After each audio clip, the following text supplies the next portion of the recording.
آج دجالی فتنے کے بارے میں کچھ باتیں آپ کے گوش گزار کروں گا۔ پہلی بات یہ نوٹ کیجئے کہ یہ روایات صحیح مسلم میں بھی ہیں، جامع ترمذی میں بھی ہیں، سنن ابی داؤد میں بھی ہیں، سنن ابن ماجہ میں بھی ہیں، سنن نسائی میں بھی ہیں، مسند احمد ابن حنبل میں بھی ہیں۔ یعنی یوں سمجھیے کہ صرف بخاری کو چھوڑ کر باقی صحاح ستہ کی تمام کتابوں میں اور بڑے جلیل القدر صحابہ سے یہ روایات ہیں۔ حضرت عبداللہ ابن عباس رضی اللہ تعالی عنہما حبر الامہ، حضرت عبداللہ ابن عمر رضی اللہ تعالی عنہما، حضرت ابو سعید خدری رضی اللہ تعالی عنہ اور حضرت ابو الدرداء رضی اللہ تعالی عنہ، ان صحابہ سے ان کتب حدیث میں جو روایات مروی ہیں وہ یہ ہے کہ جو شخص دجالی فتنے سے محفوظ رہنا چاہے وہ سورہ کہف کی ابتدائی اور آخری آیات کی تلاوت کرے۔ بعض روایات میں تو صراحت ہے ابتدائی اور آخری، بعض میں مطلقاً فرمایا گیا کہ 10 آیات سورہ کہف کی انسان کو دجال کے فتنے سے محفوظ رکھ سکتی ہے۔ اس اعتبار سے جو تعلق ہے ان آیات کا دجالی فتنے کے ساتھ وہ گویا کہ احادیث صحیحہ سے ثابت ہے۔ نمبر 2 بات جو اب میں عرض کرنا چاہتا ہوں وہ یہ ہے کہ احادیث نبویہ ہی سے دجالی فتنے کے بارے میں جو باتیں ہمیں معلوم ہوتی ہیں وہ کیا ہے، دجال کے کیا اوصاف ہوں گے، کیا خصائص ہوں گے، دجالی فتنے کے کیا مظاہر ہوں گے، کیا آثار ہوں گے، کیا اثرات ہوں گے۔ اس کی وضاحت میں پہلے تو ایک بات نوٹ کر لیجئے، ایک ہے دجالی فتنہ، ایک ہے ایک شخص معین المسیح الدجال، ان دونوں میں فرق ہے۔ معلوم ایسا ہوتا ہے کہ ایک تو شخص ہوگا جس کا ظہور ہوگا، وہ شخص معین ہوگا، اور اگر احادیث کا تتبع کیا جائے تو معلوم ہوتا ہے کہ وہ یہود کا کوئی بہت بڑا لیڈر ہوگا، اور آخری زمانے میں قریب قیامت کا جو زمانہ ہے، قرب قیامت کا، اس میں جو بڑی عظیم جنگیں ہونے والی ہیں ان میں جب یہودیوں اور مسلمانوں کا مقابلہ ہوگا اور بہت کریٹیکل سٹیج پر وہ مقابلہ پہنچا ہوا ہوگا، اس وقت حضرت مسیح علیہ السلام کا نزول ہوگا اور وہ دجال اکبر کو یا المسیح الدجال جسے کہا گیا ہے اس کو وہ قتل کریں گے۔ تو المسیح الدجال یہ تو ایک شخص معین ہے، البتہ دجالی فتنہ صرف ایک شخص معین کے ساتھ نہیں متعلق، بلکہ اس کے لیے جو احادیث آئی ہیں ان کا جب ہم تتبع کرتے ہیں، ان سب کو جب جمع کرتے ہیں تو معلوم ہوتا ہے کہ وہ ایک خاص کیفیت ہے، ایک خاص دور میں کچھ ایسی کیفیات پیدا ہو جائیں گی کہ جن کو دجالی فتنے سے تعبیر کیا گیا ہے۔ وہ کیفیات کیا ہیں، میں کچھ احادیث کے حوالے سے وہ میں نوٹ کر کے لایا ہوں، آج آپ کے سامنے رکھ رہا ہوں۔ پہلی بات یہ معلوم ہوتی ہے کہ اس دور میں، اس دجالی فتنے میں، انسان کو جو قواعد طبعیہ ہیں، جو قدرت کی طاقتیں ہیں، کائناتی قوتیں ہیں، ان پر غیر معمولی غلبہ، اقتدار، اختیار حاصل ہو جائے گا، اور وہ دجال متصرف ہوگا ان تمام قواعد طبعیہ پر، بالکل ایسے انداز میں جیسے کبھی انبیاء کرام علیہ السلام کو اللہ تعالیٰ معجزے عطا فرماتا ہے۔ وہ معجزے کہ جو اللہ تعالیٰ کے فضل و کرم سے اللہ کے رسولوں کو عطا ہوئے ہیں، گویا کہ وہ سب کی سب کیفیات ہیں کہ جو دجال کے بارے میں قرآن مجید یا احادیث نبیہ میں وارد ہوئی۔ مثلا پہلی بات یہ بتائی گئی کہ اس کے لیے فاصلہ بے معنی ہو کر رہ جائے گا، انتہائی تیز رفتاری ہوگی جو اسے حاصل ہوگی۔ چنانچہ الفاظ یہ ہے کالغیث استدبرت الريح، وہ ایک ایسے طوفان کے مانند جو ہے وہ سیلاب آئے گا کہ جیسے کوئی بہت زوردار آندھی جو ہے اس کے ساتھ طوفان آیا کرتا ہے۔ آپ سائیکلون کا تصور کیجئے کہ جس طریقے سے وہ ایک انتہائی تیز رفتار ہوا جو ہے وہ طوفان کو لے کر آتی ہے، اس طور سے وہ فتنہ پھیلے گا۔ ایک اور حدیث میں الفاظ ہیں فلا تدع قریۃ الا حبطتها فی 40 لیلہ، یہ مسلم شریف کی روایت ہے حضرت نواس ابن سمعان رضی اللہ تعالی عنہ سے۔ کوئی قریہ تک نہیں چھوڑے گا دنیا کی کوئی آبادی چھوٹی سے چھوٹی جس میں وہ نہیں پہنچ جائے گا 40 دن کے اندر اندر۔ یہ اس کی تیز رفتاری کا عالم ہوگا، گویا کہ میں تعبیر کر رہا ہوں اسے ان الفاظ سے کہ فاصلہ بے معنی ہو کر رہ جائے گا۔ اسی کے ضمن میں بعض اور روایات آئی ہیں۔ سواری جو ہے اس دجال کی اس کو گدھے سے تعبیر کیا گیا ہے، اس لیے کہ ظاہر بات ہے اس دور میں اور کسی شے کا اگر تذکرہ کیا جاتا ہوائی جہاز کا یا راکٹس کا تو وہ تو لوگوں کی سمجھ میں نہ آتا، اور پہلے انہیں ساری سائنس پڑھانی پڑتی تب وہ الفاظ استعمال کرتے، لہذا وہ اس کا خچر، اس کا جس پر سواری ہوتی ہے۔ لیکن اس کی تیز رفتاری کے لیے الفاظ آئے ہیں کہ اس کا ایک قدم اگر مکے میں ہوگا تو دوسرا قدم شام میں جا کر پڑے گا، اور الفاظ یہ آئے ہیں کہ اس کے دونوں کانوں کے درمیان فاصلہ جو ہے وہ 40 باع کا یعنی 80 ہاتھ کا ہوگا، بلکہ حضرت علی رضی اللہ تعالیٰ عنہ کے خطبے میں جو اس کا بیان ہوا ہے کہ اس کا ایک کان جو ہے وہ 30 ہاتھ لمبا کان ہوگا اس کا۔ ابھی ذرا یہ صرف احادیث آپ سنتے جائیے، پھر اس کے بارے میں ان سب کو جوڑ کر جو ہمیں نتیجہ نکالنا ہے اس پر گفتگو بعد میں ہوگی۔ اسی طرح آواز کا معاملہ کہ اس کی آواز 4 دانگ عالم میں بیک وقت سنی جائے گی۔ الفاظ یہ ہے ینادی بصوت لہو یسمع لہو ما بین الخافقین، وہ ایک ایسی آواز کے ساتھ پکارے گا کہ جسے مشرق و مغرب کے مابین رہنے والا ہر شخص سنے گا۔ اس کی آواز جو ہے گویا کہ وہ تمام فاصلوں کے جو پردے ہیں اس کے لیے وہ حائل نہیں رہیں گے، بلکہ یہ کہ اس کی آواز جو ہے پوری دنیا میں مشرق و مغرب میں بیک وقت سنائی دے گی۔ تیسری بات معلوم ہوتی ہے کہ علاج معالجہ وہ اس انتہا کو اور عمل جراحی اس انتہا کو پہنچ جائے گا۔ یہاں وہ الفاظ آئے ہیں جو قرآن مجید میں حضرت مسیح کے معجزات کے لیے آئے۔ حضرت مسیح کے الفاظ جو ابرئ الاکمہ والابرص، کہ میں مادر ذات اندھے کو اور جو کوڑھ کا مرض تو ان دونوں کو میں ٹھیک کر دیتا ہوں۔ حضرت مسیح علیہ السلام صرف ہاتھ پھیرتے تھے اور مادر ذات جو نابینا ہے، اندھا، بینائی اس کی آ جاتی تھی، اور کوڑھی جو ہے اس کے جسم پر ہاتھ پھیرتے تھے، اس کا کوڑھ درست ہو جاتا تھا۔ ابرئ الاکمہ والابرص، وہی الفاظ آئے حدیث میں کہ دجال کو یہ قدرت حاصل ہو جائے گی۔ نمبر 2 یہ کہ وہ یحیی الموتیٰ، جیسے کہ حضرت مسیح کے الفاظ ہیں وہ احیی الموتیٰ، میں زندہ کرتا ہوں مردے کو۔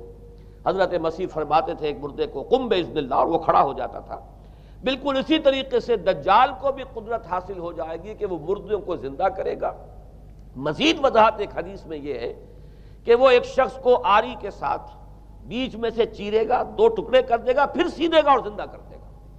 معلوم یہ ہوا کہ علاج معالجے کا علم اور دوسرے یہ کہ جراحی کا علم جو ہے وہ اپنی ان بلندیوں کو پہنچے گا کہ اس حد تک انسان کی رسائی ہو جائے گی۔ چوتھی بات، اس کو زمین اور فضا پر اس قدر غلبہ حاصل ہو جائے گا۔ الفاظ یہ حدیث کے یامر السماء فتمطر، وہ آسمان کو حکم دے گا بارش برسا اور وہ بارش برسائے گا۔ والارض فتنبت، اور زمین کو حکم دے گا کہ فصلیں اگا اور وہ اگائے گی۔ وَيَمُرُّ بِالْخَرْبَةِ فَيَقُولُ لَهَا اُخْرُجِي كُنُوزَكَ، اور وہ کسی ویرانے پر سے گزرے گا اور اسے حکم دے گا، ویران چٹیل میدان، اور حکم دے گا کہ اپنے خزانے نکال، اور فرمایا اس کا نتیجہ یہ نکلے گا فَتَتَّبِعُهُ كُنُوزُهَا، تو اس زمین کے جو خزانے ہیں وہ نکل کے اس کے ساتھ چلنے شروع ہو جائیں گے۔ زمین پر قدرت، فضا پر قدرت، بارش کا حکم ہوگا وہ بارش ہو جائے گی، آسمان بارش برسائے گا، زمین اپنے خزانے اگل دے گی۔ 5ویں بات، وَيُبْعَثُ مَعَهُ الشَّيَاطِينُ عَلَى صُورَةِ مَن مَاتَ، اس کے ساتھ کچھ ایسے شیاطین مبعوث ہوں گے کہ جو ان صورتوں کو اختیار کریں گے ان لوگوں کی جو مر چکے، من الآباء والأمہات والمعارف، جو آباء و اجداد اور مائیں اور دادیاں اور جو بھی جان پہچان والے لوگ ہیں جو فوت ہو چکے ہوں گے، وہ ان کی صورت اختیار کریں گے۔ فَتَأْتِيَ أَحَدَهُمْ فَيَقُولُ أَلَسْتُ فُلَانًا الست تعرفونی، پھر وہ آئے گا اور وہ شیاطین آئیں گے اور انسان سے کسی سے بات کریں گے، کیا تم مجھے نہیں پہچانتے؟ کیا میں تمہارا فلاں رشتہ دار نہیں ہوں؟ اپنی نشانیاں بیان کریں گے اور لوگ پہچانیں گے۔ یہ وہ احادیث ہیں کہ جن کا جو نتیجہ نکلتا ہے اب اس کو پہچان لیجئے۔ وہ نتیجہ یہ ہے کہ حضور صلی اللہ علیہ وسلم نے دجالی فتنے کے جو اوصاف بیان کیے یا جو علامات بیان کی، ان کا حاصل یہ ہے کہ سائنس اور ٹیکنالوجی کی وہ بلندیاں انسان کو حاصل ہو جائیں گی کہ جو چیزیں کبھی رسولوں کے معجزوں سے ظہور پذیر ہوتی تھیں وہ قوانین طبیعہ پر تصرف کے باعث خود انسان کرنے لگے گا۔ یہ ہے در حقیقت حاصل۔ چنانچہ آج آپ دیکھیے وہ جو اس کا گدھا ہے وہ ہمارے آج کل کے ہوائی جہاز ہے، اور آپ کو معلوم ہے کہ یہ رڈار جو ہیں ان کے ہوائی جہازوں کے، یہ بالکل اینڈز پر ہوتے ہیں ان کے بازوؤں پر، اور یہی ان کے کان ہیں، انہی سے انہیں وہ معلومات حاصل ہوتی ہیں۔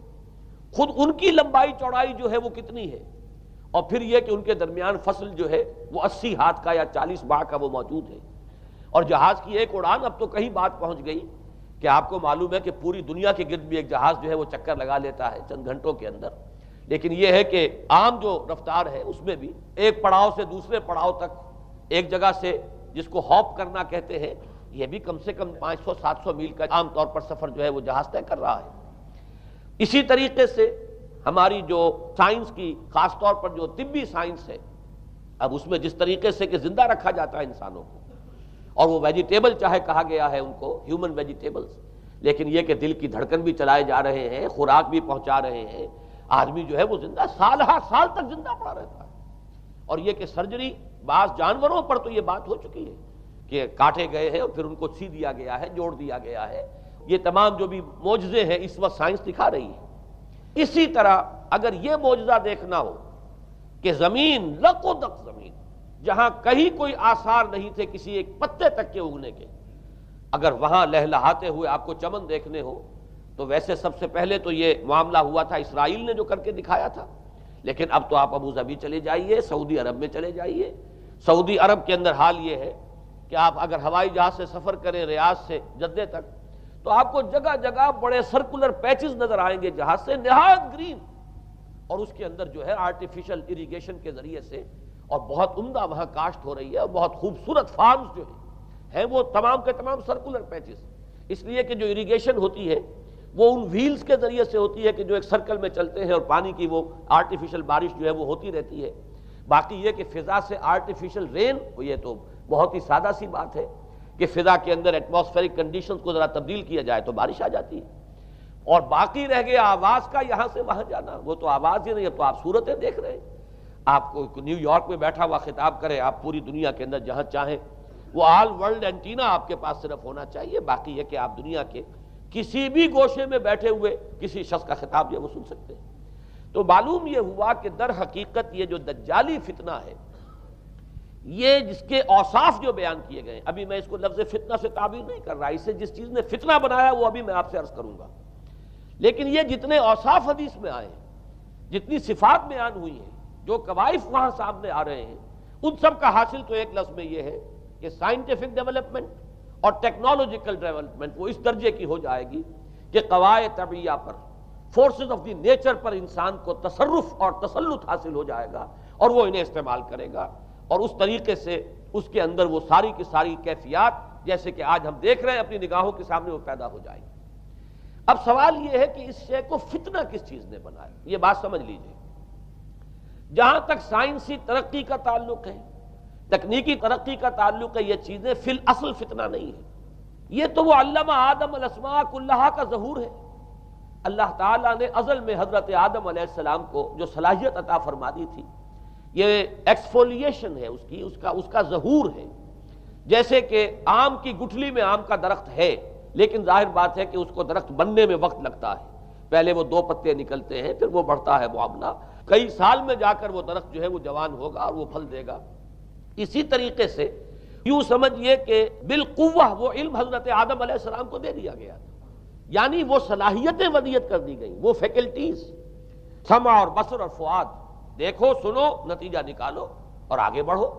آپ نے چیز دیکھی، ایک سنی، نتیجہ نکالا، اس کو نوٹ کیا، آگے بڑھے، پھر کوئی چیز دیکھی، پھر کوئی سنی، اپنے سابق جو نتیجہ آپ نے نکال کر محفوظ کیا تھا اپنی میموری میں، اس کے ساتھ اس کو ٹیلی کیا، کوئی اور نتیجہ نکل آیا اور آگے بڑھے۔ تو یہ تو سٹیپ بائی سٹیپ، قدم با قدم انسانی علم آگے بڑھ رہا ہے۔ یہ ہرگز فتنہ نہ ہوتا، میرے الفاظ پر توجہ کیجئے، اگر اس کے ساتھ متوازن طور پر ایمان اور روحانیت کا ارتقا بھی ہوتا رہتا، اگر اس کے ساتھ اللہ کی معرفت، اللہ کی محبت، آخرت کا ایمان، منزل انسان کی جو ہے وہ آخرت ہے، دنیا نہیں ہے، اگر یہ چیزیں ساتھ کے ساتھ ہوتی تو یہ ہرگز فتنہ نہیں۔ فتنہ در حقیقت اسے جس نے بنایا ہے وہ یہ ہے کہ کچھ ایسے اسباب ہوئے ہیں، اور وہ اسباب آج مجھے بیان کرنے کہ در حقیقت موجودہ عیسائیت اس کا سب سے بڑا سبب ہے۔ اس کے نتیجے میں ایک بہت بڑا گیپ ہے، اپالنگ گیپ ہے، بڑا مہیب خلا ہے، بڑی وسیع خلیج ہے جو حائل ہو چکی ہے کہ ایمان اور روحانیت ختم ہوتے چلے گئے، اور یہ ٹیکنیکل اور سائنٹیفک ڈیولپمنٹ بڑھتی چلی گئی۔ ان دونوں کے درمیان جو مہیب خلا پیدا ہوا ہے اس نے اسے فتنہ بنا دیا ہے، اور عظیم ترین فتنہ بنا دیا ہے۔ ورنہ اگر اس کے ساتھ ہی اللہ پر ایمان، آخرت پر ایمان، اور انسان کے اندر ایمانی کیفیات، اس کی روحانی کیفیات اگر یہ بھی برقرار رہتی، بلکہ اس کے ساتھ متوازن طور پر ان کو ترقی کرنا چاہیے تھی، تو یہ ہرگز فتنہ نہیں ہے۔ تو پہلی بات یہ سمجھ لیجئے کہ اگرچہ دجالی فتنے کے جو صفات، اس کے اوصاف، اس کی علامات، اس کے مظاہر جو بھی حدیث کے ذریعے سے ہمیں معلوم ہے، جس کا میں نے ابھی آپ کے سامنے تذکرہ کیا، وہ سب در حقیقت تعبیر ہے اس دور کا جو محاورہ ہے، اس دور کی جو زبان ہے، اس دور میں جن الفاظ سے گفتگو کی جا سکتی تھی، اس دور کے ایڈیم میں آج کی جو سائنٹیفک اور ٹیکنالوجیکل ترقی ہے، گویا کہ اس کی تعبیر کی گئی ہے کہ وہ دجالی فتنہ ہوگا۔ لیکن اس شے کو فتنہ بنانے والی شے در حقیقت یہ ہے کہ ایک بہت بڑی خلیج حائل ہو چکی ہے ایمان اور روحانیت، اور دوسری طرف سائنٹیفک اور ٹیکنالوجیکل ڈیولپمنٹ میں ان دونوں کے درمیان اتنا بعد اور فصل پیدا ہو گیا ہے کہ جس کی وجہ سے اس نے فتنے کی شکل اختیار کی۔ اس کا سبب کیا ہے، آج ہمیں اس پر غور کرنا ہے۔ دیکھیے حضرت مسیح علیہ السلام کا دین، اور جیسا کہ میں نے عرض کیا اس سورہ کہف کے پہلے رکوع میں تذکرہ انہی کا ہو رہا ہے، وَيُنذِرَ الَّذِينَ قَالُوا اتَّخَذَ اللَّهُ وَلَدًا مَا لَهُم بِهِ مِنْ عِلْمٍ وَلَا لِآبَائِهِمْ كَبُرَتْ كَلِمَةً تَخْرُجُ مِنْ أَفْوَاهِهِمْ يَقُولُونَ إِلَّا كَذِبًا فَلَعَلَّكَ بَاخِعٌ نَفْسَكَ عَلَىٰ آثَارِهِمْ إِن لَّمْ يُؤْمِنُوا بِهَٰذَا الْحَدِيثِ أَسَفًا۔ ان آیات کا پہلے ترجمہ آپ سن لیجئے، جو پہلی آیات ہے ان کا ترجمہ ہم کر چکے ہیں۔ کل حمد اس اللہ کے لیے ہے جس نے اپنے بندے پر کتاب نازل فرمائی اور اس میں کوئی کجی نہ رکھی، جو بالکل سیدھی ہے اور خبردار کرتی ہے ایک ایسی بڑی عظیم اور مہیب جنگ سے کہ جو خاص اللہ کی طرف سے ہوگی، اور بشارت دیتی ہے مومنین کو جو نیک عمل کریں کہ ان کے لیے بہت بڑا اور بہت عمدہ اجر ہے، ماکثین فیہ ابدا، وہ اس میں رہیں گے ہمیشہ ہمیشہ۔ وَيُنذِرَ الَّذِينَ قَالُوا اتَّخَذَ اللَّهُ وَلَدًا، اب دوہرا کر بات آئی، اور تاکہ خبردار کر دے ان کو جنہوں نے یہ کہا کہ اللہ نے کسی کو اپنا بیٹا بنایا۔ مَا لَهُم بِهِ مِنْ عِلْمٍ، نہیں ہے ان کے پاس اس کے بارے میں کوئی علم، وَلَا لِآبَائِهِمْ، نہ ان کے آباء و اجداد کے پاس کوئی علم تھا، کوئی عقلی دلیل نہیں، کوئی اللہ کی اتاری ہوئی کسی کتاب میں، اللہ کے اتارے ہوئے کسی صحیفے میں اس کے لیے سند نہیں۔ وَلَا لِآبَائِهِمْ كَبُرَتْ كَلِمَةً تَخْرُجُ مِنْ أَفْوَاهِهِمْ، بہت بڑی بات ہے کہ جو نکل رہی ہے ان کے منہوں سے، إِن يَقُولُونَ إِلَّا كَذِبًا، نہیں بول رہے یہ، نہیں کہہ رہے یہ مگر جھوٹ۔ فَلَعَلَّكَ بَاخِعٌ نَفْسَكَ عَلَىٰ آثَارِهِمْ، تو اے نبی صلی اللہ علیہ وسلم شاید کہ آپ اپنے آپ کو ہلاک کر لیں گے ان کے آثار پر۔ یہ آثار کے لفظ کو میں ابھی جو کا تو رکھ رہا ہوں، بعد میں اس کی وضاحت کروں گا۔ ان لم یؤمنوا بهذا الحدیث اسفا، اگر یہ لوگ ایمان نہ لائے اس حدیث پر، یہ حدیث قرآن، اس پر اگر یہ ایمان نہ لائے، جیسے کہ وہاں فرمایا گیا تھا اگر رحمت خداوندی میں داخل ہونا ہے اے بنی اسرائیل تو یہ شاہدرہ ہے رحمت خداوندی کا قرآن حکیم، آؤ اور داخل ہو جاؤ۔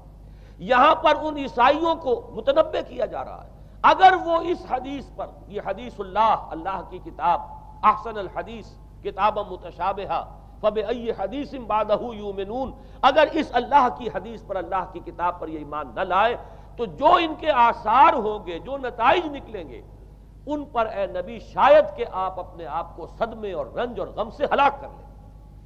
یہ ہے در حقیقت وہ آیات کہ جن میں تذکرہ ہو رہا ہے عیسائیت کا، لیکن عیسائیت سے مراد کیا ہے اسے سمجھیے۔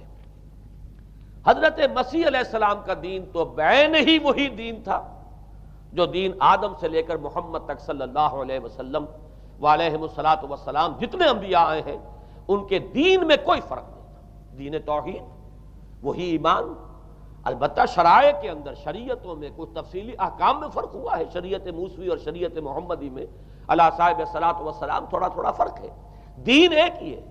شرع لکم من الدین ما وصی بہ نوحا والذی اوحینا الیک وما وصینا بہ ابراہیم وموسیٰ وعیسیٰ، دین میں تو ہم نے وہی شے تمہارے لیے بھی معین کی ہے مسلمانوں، کہ جس کی کہ ہم نے نوح کو وصیت کی تھی اور جس کی کہ ابراہیم کو اور موسیٰ کو اور عیسیٰ کو وصیت کی، دین ایک ہے۔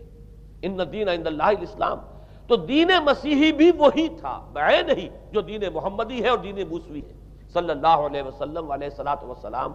البتہ حادثہ جو نہایت عظیم پیش آیا ہے اور وہ یہ ہے کہ پال، ساؤل اس کا نام تھا پہلے، جس نے کہ اپنی زندگی میں حضرت مسیح علیہ السلام جب تک موجود تھے دنیا میں شدید انہیں تکلیفیں پہنچائیں، شدید ایذائیں پہنچائیں، ان کی مخالفت پر کمر بستہ رہا، لیکن اس کے بعد جب انہیں اٹھا لیا گیا، یا عیسائیوں کے عقیدے کے مطابق وہ سولی دیے گئے، اور اس کے بعد ان کا عقیدہ بھی یہ ہے کہ سولی پانے کے بعد پھر وہ زندہ ہو کر آسمان پر چلے گئے، جبکہ ہم یہ سمجھتے ہیں اور ہمارا ایمان ہے کہ انہیں سولی دی نہیں گئی، بلکہ انہیں تو پہلے ہی اٹھا لیا گیا تھا، ان کی جگہ کوئی اور ہے۔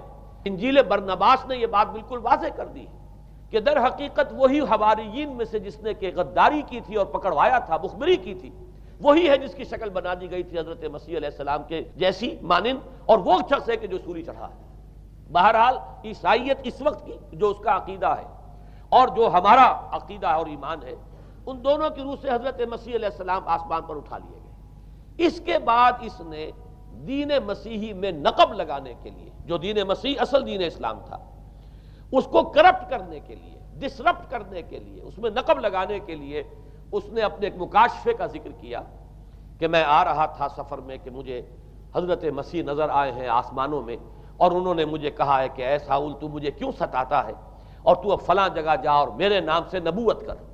اس کے بعد اس نے لبادہ اوڑھا عیسائیت کا، اور اس نے آ کر جس طرح عبداللہ ابن سبا نے محمد الرسول اللہ صلی اللہ علیہ وسلم کے دین میں نقب لگائی، اسی طریقے سے اس شخص نے دین مسیحی میں نقب لگائی۔ فرق یہ ہے کہ دین محمدی صلی اللہ علیہ وسلم، چونکہ یہ آخری دین تھا، اب کوئی اور رسول آنے والا نہیں تھا، اللہ تعالیٰ کی طرف سے اس دین کو، اس شریعت کو ایک پروٹیکشن حاصل ہے، لہذا ایک جزو کی حد تک گمراہی جو ہے پھیل سکی، کل پر محیط نہیں ہوئی۔ لیکن بدقسمتی سے دین مسیحی کے بارے میں یہ ہوا کہ کچھ عرصے تک تو کشمکش رہی ہے، اصل دین مسیحی پر بھی جو کاربند لوگ تھے اور جو اس کے اوپر مستقیم رہے وہ قائم کچھ عرصے تک رہے ہیں، لیکن ہوتے ہوتے تقریباً اس دور تک آ کر جب کہ حضور کی بعثت ہوئی ہے، اصل دین مسیحی کے ماننے والے تقریباً ختم ہو چکے تھے، شاذ لوگ رہ گئے تھے، اور ان میں بھی یہ جرت نہیں تھی کہ اپنے اصل دین کا وہ اظہار کر سکے، بلکہ ہوتے ہوتے ان 600 سالوں کے اندر یہ ہوا کہ وہی پالزم جو ہے در حقیقت اس نے ہی مسیحیت کی شکل اختیار کر لی۔ یہ پالزم جو ہے یہ ہے در حقیقت، یوں سمجھیے کہ ادیان عالم کی تاریخ میں سب سے زیادہ گمراہ کن مذہب، جس کا رد عمل پیدا ہوا ہے یورپ میں، جس نے کہ اس دجالی فتنے کی شکل اختیار کی ہے۔ میں یہ چاہتا ہوں کہ اس کے ضمن میں چند باتیں آج آپ کے سامنے رکھوں۔ پال نے جو دین مسیحی میں یا دین اسلام میں جو صحیح دین ہے اللہ کا، اس میں 3 تبدیلیاں بنیادی کی۔ سب سے پہلا تو وہی جو قرآن کہہ رہا ہے، الذین قالوا اتخذ اللہ ولدا، مسیح کو، حضرت مسیح علی نبینا علیہ الصلوۃ والسلام، انہیں خدا کا بیٹا قرار دیا گیا۔ اور اس میں بھی نوٹ کیجئے، بیٹے کے لیے عربی زبان میں 2 لفظ ہیں، ابن اور ولد۔ ابن کا لفظ ذو معنیین ہے، 2 معنی ہیں اس کے، ابن بیٹے کو بھی کہتے ہیں، اور ابن کا کوئی معنوی تعلق بھی ہو سکتا ہے، صرف بیٹا نہیں۔ ابن السبیل مسافر کو کہتے ہیں، راستے کا بیٹا، یعنی چونکہ راستے کے ساتھ اس کا ایک تعلق ہے، راستہ چل رہا ہے، وہ تو ابن السبیل ہے۔ ابن الوقت، وقت کا بیٹا، وہ وقت کا بیٹا اس معنی میں نہیں ہے، بلکہ یہ ہے کہ جو ہر وقت جو ہے حالات کے مطابق گرگٹ کی طرح اپنا رنگ بدلتا چلا جائے، چلو تم ادھر کو ہوا ہو جدھر کی، وہ ابن الوقت ہے۔ تو ابن الوقت اسی طریقے سے جو میں نے دوسری مثال دی ہے، ان کو اگر آپ سامنے رکھیں گے تو معلوم یہ ہوا کہ ابن کے تو دونوں معنی ہو سکتے ہیں، لیکن ولد یہ بالکل مخصوص ہے، اولاد کے معنی میں ولد، یہ تو گویا کہ صلبی اولاد۔ اور عیسائیت وہ ہے مذہب کہ جس نے کہ بدترین شرک کی صورت اختیار کی ہے، اور ان کے ہاں عقیدے میں یہ الفاظ ہیں کہ مسیح اللہ کا، خدا کا صلبی بیٹا ہے، تاکہ کوئی شک نہ رہ جائے کہ کوئی اور نسبت ہے جسے ابن سے تعبیر کیا گیا، کوئی اور تعلق ہے جس کے لیے یہ لفظ اختیار کیا گیا، صلبی کا لفظ استعمال کیا گیا ہے کہ یہ خدا کا صلبی بیٹا ہے۔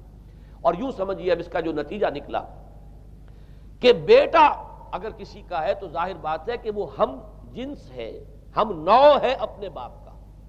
انسان کا بیٹا انسان ہوگا، سید زادہ جو ہے سید کا بیٹا سید ہوگا، مغل کا بیٹا مغل ہوگا، گھوڑے کا بیٹا گھوڑا ہوگا، گدھے کا بیٹا گدھا ہوگا۔ معلوم یہ ہوا کہ بعین ہی جو کچھ باپ ہوتا ہے وہی بیٹا ہوتا ہے۔ لہذا اس لفظ نے در حقیقت شرک کی بدترین صورت اختیار کی کہ بالکل اللہ کے برابر، اللہ کا ہم نوع، گویا کہ بدترین شرک جو ہے شرک فی الذات ہے، اور شرک فی الذات کی بدترین صورت یہ ہے کہ جو عیسائیت میں آئی ہے کہ حضرت مسیح علیہ السلام کو اللہ کا صلبی بیٹا قرار دیا گیا۔ اب اس کے نتیجے میں چونکہ ظاہر بات ہے کہ آخر بائبل بھی موجود تھی، اس بائبل کو ایک دم کیسے ختم کر دیتا سینٹ پال کہیں یا بہرحال میں تو لفظ سینٹ اس کے ساتھ استعمال نہیں کرنا چاہتا، لیکن چونکہ ہمیں یہ ہدایت ہے قرآن مجید کی بھی کہ جو باطل معبود بنا لیے جاتے ہیں انہیں بھی ہم کوئی ان کے لیے توہین والے الفاظ استعمال نہ کریں، لہذا میں یہ لفظ استعمال کر رہا ہوں، ورنہ جی تو چاہتا ہے کہ کوئی اور لفظ اس کے لیے استعمال کیا جائے، لیکن جو بھی اس وقت دنیا میں اس کا معروف نام ہے پال، سینٹ پال، تو اس نے چونکہ ظاہر بات ہے کہ پوری بائبل کو کیسے ختم کر دیتا، ایک دم تورات کو کیسے ختم کر دیتا، تورات تو آج تک چلی آ رہی ہے بائبل کے ساتھ ملی ہوئی، the old testament the new testament, یہ دونوں مل کر بائبل بنتی ہے، لہذا اب گورکھ دھندا بنانا پڑا انہیں، وہ تسلیس والا گورکھ دھندا، 3 میں 1 1 میں 3، توحید بھی ہے تسلیس بھی ہے، 3 میں 1 1 میں 3، اور یہ وہ شے ہے کہ جس نے عقیدے کا تعلق عقل سے منقطع کر دیا، اس سے سمجھ میں آنے والی بات ہی نہیں، 3 میں 1 1 میں 3 ایک گورکھ دھندا ہے۔ نتیجہ انہوں نے یہ نکالا کہ ڈوگما در حقیقت اس کا عقل سے کوئی تعلق نہیں، ڈوگما بس عقیدہ ہے، اور اس عقیدے ہی کے اوپر سارے دین کی بنیاد ہے، باقی وہ عقل میں آئے نہ آئے، عقل کے لیے قابل قبول ہو یا نہ ہو، یہ بات اچھی طرح سمجھ لیجئے کہ اگرچہ ہمارے ہاں بھی ہم بھی یہ بات کہتے ہیں کہ بہت سے حقائق جو ہے کائنات کے وہ ایسے ہیں کہ جن تک عقل کی رسائی نہیں ہے اس کے لیے ہم مجبور ہیں، محتاج ہیں وحی کی ہدایت کے، لیکن 2 چیزوں میں فرق کیجئے، ایک ہے عقل سے ماورا ہونا اور ایک ہے عقل کے خلاف ہونا، ان دونوں چیزوں میں زمین و آسمان کا فرق ہے۔ ایک وہ حقائق ہے کہ جو عقل از خود ان تک رسائی حاصل نہیں کر سکتی، لیکن جب وہ سامنے آتے ہیں تو عقل تسلیم کرتی ہے کہ ہاں یہ بات سمجھ میں آتی ہے۔ ایک وہ چیزیں ہیں کہ جن کو عقل تسلیم نہیں کرتی، تو ایک ہے مخالف عقل، ایک ہے ورائے عقل، ان دونوں میں زمین و آسمان کا فرق ہے۔ ہمارے دین میں تو عقل کو اپیل کیا گیا ہے، لعلکم تعقلون، لعلہم یعقلون، اولو الالباب الذین یعقلون۔ اب ظاہر بات ہے کہ عقل کو ہاتھو برہانکم ان کنتم صادقین، لاؤ دلیل اپنی، تو دلیل سے عقل سے اپیل کی گئی، اور اس میں وہ رشتہ جو میں نے کئی مرتبہ بیان کیا علامہ اقبال کے اشعار کے حوالے سے کہ عقل گو آستاں سے دور نہیں، اس کی قسمت میں پر حضور نہیں، اور گزر جا عقل سے آگے کہ یہ نور چراغ راہ ہے، منزل نہیں ہے، منزل تک تو عقل نہیں پہنچائے گی لیکن راستہ تو دکھاتی ہے، اور جب کہ وحی کی روشنی سامنے آتی ہے تو عقل اس کی تصدیق کرتی ہے۔ یہ ہے ہمارا موقف اور یہ ہے عقلی معقول موقف۔ لیکن عیسائیت نے، بلکہ کہنا چاہیے پالزم نے، مجھے یہاں پر لفظ عیسائیت اب استعمال کرنا نہیں چاہیے اس لیے کہ حضرت عیسیٰ سے اب اس کی نسبت نہیں رہی، حضرت عیسیٰ سے اس کی نسبت جو ہے یہ مس نومر ہے، یہ غلط نام ہے۔ دی 100 کا مصنف جو ہے ڈاکٹر مائیکل ہارٹ، اس نے یہ بہت بڑی بات کہی، اس نے کہا در حقیقت موجودہ جو عیسائیت ہے اسے پالزم کہنا چاہیے، یہ پالزم ہے، کرسچینٹی نہیں ہے، اس لیے کہ در حقیقت حضرت مسیح علیہ السلام کی تعلیم جب تک وہ دنیا میں تھے وہ یہ نہیں تھی کہ جو پال نے دی، البتہ اس نے پال کو بہت بڑا شخص مانا، اس میں کوئی شک نہیں، اس لیے کہ اس نے تاریخ کے ایک دھارے کا جو ہے وہ رخ موڑ دیا ہے، اللہ تعالیٰ کے صحیح دین کو گویا کہ قلع قمع کر کے ایک نیا دین اس طریقے سے پھیلایا ہے کہ آج بھی شاید دنیا میں کثیر ترین تعداد عیسائیت ہی کے نام لیواؤں کی ہے، واللہ عالم، یا شاید گوتم بدھ کے ماننے والوں کی ہے، بہرحال یہ کہ بہت بڑی تعداد میں آج حضرت مسیح علیہ السلام کی طرف جو منسوب ہے غلط طور پر دین، اس کے نام لیوا دنیا میں ہے۔ اس اعتبار سے وہ یقیناً اس کا تو حق رکھتا ہے کہ اس کا نام بھی اس کتاب میں آئے کہ جس نے تاریخ کے اوپر اثرات اپنے پیدا کیے، اور حضرت مسیح علیہ السلام جب تک دنیا میں تھے عیسائیت کی حقیقت بنی اسرائیل یا یہودیت کے ایک فرقے سے زیادہ نہیں تھی، ڈیٹیچ نہیں ہوا تھا یہ دین حضرت موسیٰ علیہ السلام کے دین سے، لیکن یہ کہ پال نے اسے بالکل ایک مستقل بذات ایک جدا گانا دین کی شکل دے دی ہے، تو یہ پالزم ہے۔ پالزم نے در حقیقت سب سے پہلا کام یہ کیا کہ عقل سے بالکل تعلق منقطع کر دیا، عقیدہ ڈوگما جو ہے وہ خلاف عقل، جو بات عقل میں آئے نہ آئے بس ماننی ہے۔ تو پہلی تو یوں سمجھیے کہ نقب جو لگی ہے دین کے اندر وہ اس تسلیس کے حوالے سے، اور تسلیس کا گورکھ دھندا خلاف عقل، لہذا ڈوگما کی جو کا لفظ جو استعمال ہوا ہے کہ بس اس کو تو ہم مانیں گے چاہے وہ عقل کے لیے قابل قبول ہو چاہے نہ ہو۔ دوسرا اس سے بھی زیادہ آپ دیکھیے ایک سے ایک بڑھ کر اینٹ رکھی جا رہی ہے، خشت اول چون حد میں مار کج تاسریا میرود دیوار کج۔ دوسرا کفارے کا عقیدہ جو مبنی ہے صلیب کے عقیدے پر، مسیح نے انتہائی ذلت کی موت، یعنی صلیب کی موت جو ہے وہ خود کہتے ہیں کہ انتہائی ذلت کی موت ہے۔ یہ ذلت کی موت کا پیالہ اس لیے پیا تاکہ اس کے ماننے والوں کی طرف سے کفارہ ادا ہو جائے۔ مسیح کفارہ ادا کر چکا ہے، اب جو شخص بھی مسیح کو مان لے گا اس کی گویا کہ نجات ہو گئی، اس کا عمل سے کوئی تعلق نہیں۔ عمل ہو نہ ہو، بد کردار ہو، اچھا کردار والا ہو، نیک ہو، بھلا ہو، جیسا بھی ہو، برا ہو، بدماش ہو، لچا ہو، لفنگا ہو، مسیح کو مان لے، صرف ماننے پر، اس لیے کہ مسیح تو اس کی طرف سے کفارہ پیش کر چکا۔ سارے گناہوں کا کفارہ جو ہے مسیح نے انتہائی ذلت آمیز موت جو ہے قبول کر کے گویا کہ اپنے ماننے والوں کے تمام گناہوں کا کفارہ دے دیا ہے۔ یہ دوسرا عقیدہ۔ اس کا نتیجہ کیا نکلا؟ تثلیث نے عقل سے تعلق توڑ دیا تھا مذہب کا، اس نے عمل سے تعلق توڑ دیا۔ ڈوگما ہی ڈوگما ہے، نہ عقل سے کوئی تعلق نہ عمل سے کوئی تعلق، کوئی تعلق نہیں رہا۔ دین کی جڑیں جو ہیں دونوں اعتبار سے، دین تو نام ان دو چیزوں کا، الا الذین آمنوا وعملوا الصالحات، دونوں کی گویا کہ جڑیں منہدم ہو گئیں، بنیادیں منہدم ہو گئیں، جڑیں کاٹ دی گئیں کہ نہ اس کا تعلق عقل کے ساتھ ہے نہ عمل کے ساتھ ہے۔ تیسری بات آئی ہے، اس نے کہا شریعت منسوخ۔ یہ عجیب ہے، دیکھیے، جسے آئرنی آف فیٹ کہتے ہیں انگریزی زبان میں۔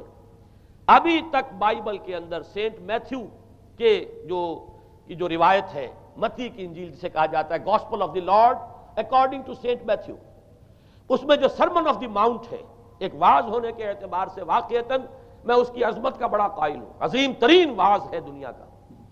اس کے شروع میں یہ الفاظ موجود ہیں، don't think I have come to destroy law, ہرگز یہ نہ سمجھنا کہ میں شریعت کو ختم کرنے آیا ہوں۔ وہ یہ کہہ کر گئے تھے کہ شریعت موسوی تم پر لاگو رہے گی، عائد رہے گی، لیکن پال نے تیسرا نقب لگایا، شریعت ساقط کر دی۔ اس کی ضرورت کیوں محسوس ہوئی یہ بھی سمجھ لیجئے۔ حضرت مسیح یہ کہہ کر گئے تھے کہ میں صرف بنی اسرائیل کے لیے آیا ہوں، میں اسرائیل کے گھرانے کی کھوئی ہوئی بھیڑوں کی تلاش میں آیا ہوں۔ انجیل میں یہ الفاظ آج بھی موجود ہیں۔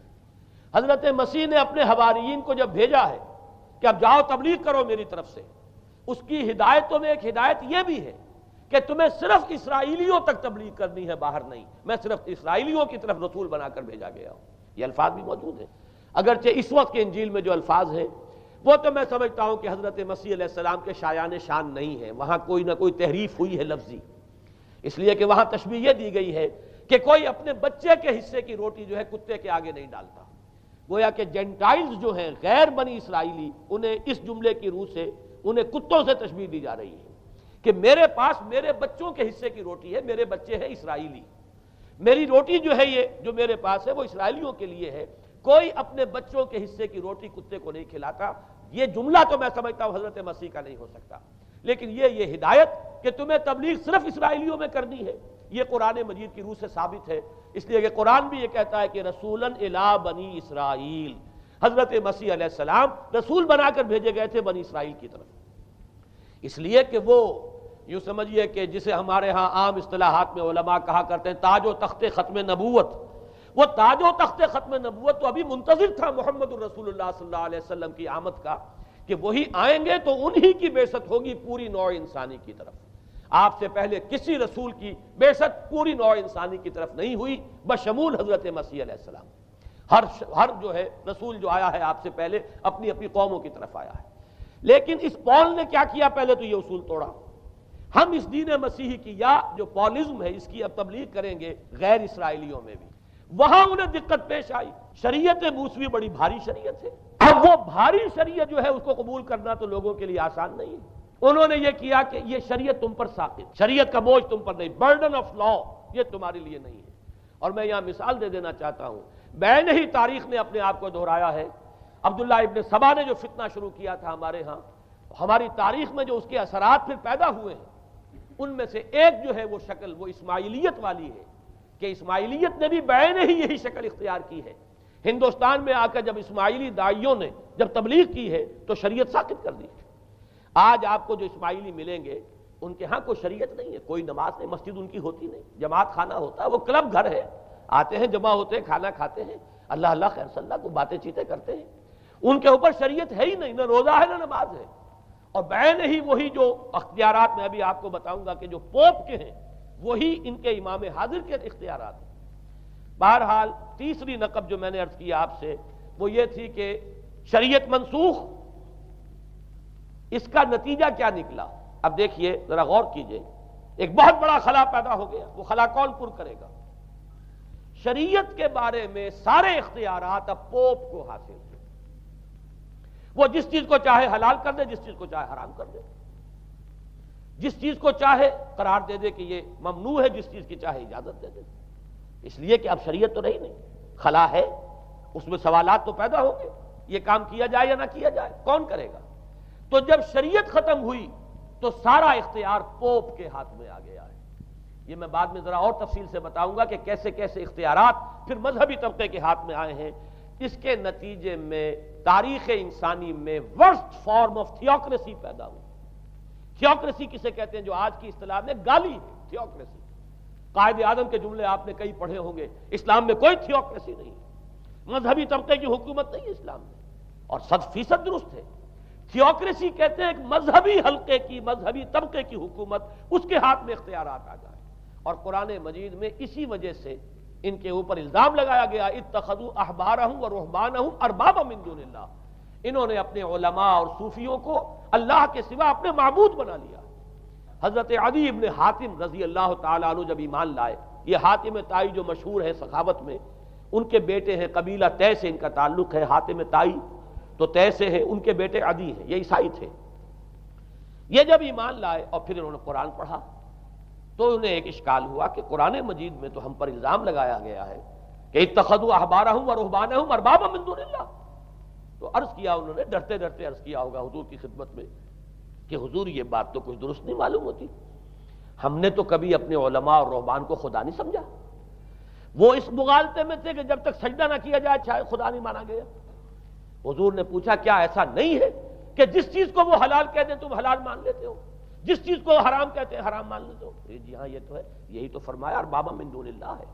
تحلیل و تحریم کا اختیار صرف اللہ کے ہاتھ میں، یا اللہ کے نمائندے کی حیثیت سے اس کے رسول کے پاس ہے جس کو وحی آتی ہے، اس کے بعد کسی کو اختیار نہیں ہے۔ اجتہاد کر سکتا ہے لیکن اجتہاد کے لیے دلیل دینی ہوگی، نص سے، کتاب اللہ سے کوئی دلیل لاؤ، سنت رسول اللہ سے کوئی دلیل لاؤ، استنباط کرو، عقل سے بات کرو، لیکن یہ ہے کہ تحلیل و تحریم یہ خدائی اختیار ہے، اللہ کے ہاتھ میں اس کا اختیار ہے، اور اللہ کے نمائندے کی حیثیت سے زیادہ یہ اللہ کے رسولوں کے ہاتھ میں اختیار آتا ہے، اس کے علاوہ کسی کے لیے نہیں، کسی اور کے لیے یہ مان لیا گیا تبھی تو ان کو خدا بنا لیا گیا۔ اسی معنی میں آج کی جمہوریت جو ہے وہ بدترین شرک ہے کہ یہاں یہ تسلیم کیا جاتا ہے کہ ساورنٹی جو ہے وہ عوام کی ہے، ساورنٹی آف دی پیپل۔ کیا معنی ہے؟ کہ عوام کے نمائندے جو چاہیں قانون بنا دیں، جس چیز کو چاہیں حلال ٹھہرائیں، جس چیز کو چاہیں حرام ٹھہرائیں، ان کے پاس حلت و حرمت کے جو پورے اختیارات ہیں ان کے پاس آ گئے۔ یہی تو خدائی مقام ہے، خدا کا مقام دے دیا گیا، اس سے بڑا شرک کیا ہوگا؟ در حقیقت حاکمیت غیر اللہ اس دور کا سب سے بڑا شرک ہے۔ تو وہاں یہ حق جو ہے دے دیا گیا علماء کے ایک طبقے کو، پوپ کو، تو گویا کہ تاریخ انسانی کی بدترین تھیوکریسی، بدترین مذہبی استبدادی حکومت قائم ہوئی ہے یورپ میں۔ اس کے حوالے سے میں کچھ تاریخی حوالے بھی اب آپ کے سامنے رکھ دوں۔ دیکھیے جب تک پال نے یہ کام شروع کیا ہے تو تقریباً 3 صدیوں تک تو یہ صرف ایک مذہبی تبلیغ کا کام ہوا ہے۔ انہوں نے کوششیں کی، محنتیں کی، پیغام پہنچایا، اور جیسا کہ میں عرض کر چکا ہوں اس وقت تک گڈمٹ تھے، پال کے ماننے والے بھی تھے اور حضرت مسیح کے جو اصل صحابہ تھے جو ان کے حواریین تھے ان کے ماننے والے بھی تھے، لہذا کشمکش ان کے اندر بھی چل رہی تھی۔ لیکن ظاہر بات ہے کہ حضرت مسیح کے اصل حواریین وہ تو اول تو یہ کہ اپنی گفتگو رکھ رہے تھے محدود بنی اسرائیل تک، نمبر 2 یہ کہ انہوں نے تو شریعت کو ساقط نہیں مانا۔ جنگل کی آگ کی طرح جو مسیحیت پھیلی ہے وہ پالزم والی مسیحیت ہے، اس لیے کہ اس میں تو کوئی شریعت کا کوئی بوجھ نہیں، کوئی حلال نہیں، کوئی حرام نہیں، کوئی نماز نہیں، کوئی روزہ نہیں، لہذا یہ تیزی کے ساتھ پھیلی ہے۔